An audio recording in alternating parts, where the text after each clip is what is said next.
Good morning everyone. Now we will discuss about various terms related to soil.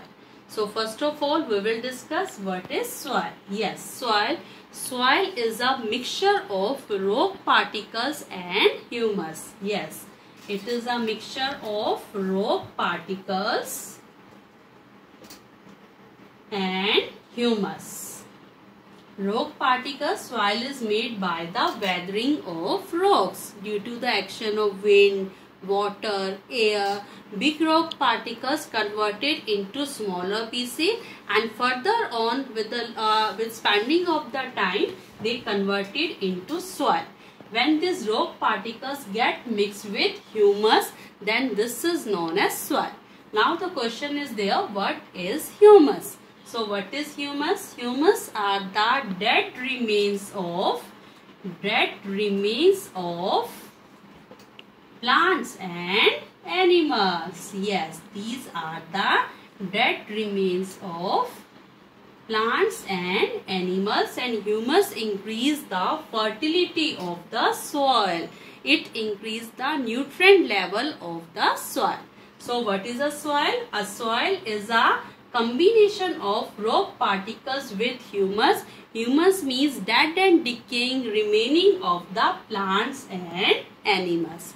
Now weathering. Weathering is a process through which soil is formed. Yes, as I told you earlier, soil is formed by the weathering of the rock particles due to the difference in the temperature, pressure, rain, water, wind. The big rocks converted into smaller one, and at last they are converted into the fine granules. So that process is known as weathering.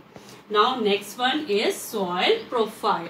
Soil profile means it is a vertically section through the different layers of the soil. A vertical section through the different layers of the soil is known as soil profile. The soil is made up of different layers, like the top soil is there, subsoil is there, bedrock is there. So when we see a vertical section through the different layers of the soil, this is known as soil profile. Okay, so there are different layers of a soil.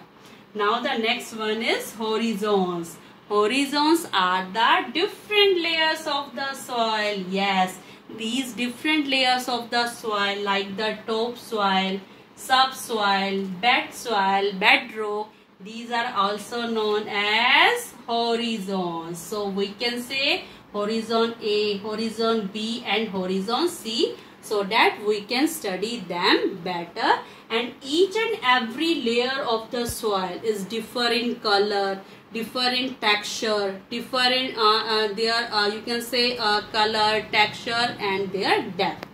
Okay. Now there are different types of soil on the basis of their different sizes of particles. So let us discuss one by one. So first is your sandy soil. The sandy soil has bigger particles.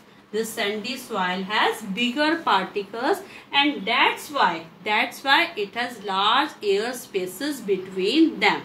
But the sandy soil cannot hold the water very well. It cannot retain the water. So that's why sandy soil is not suitable for growing of plants. Sandy soil has the highest percolation rate because it cannot retain water well.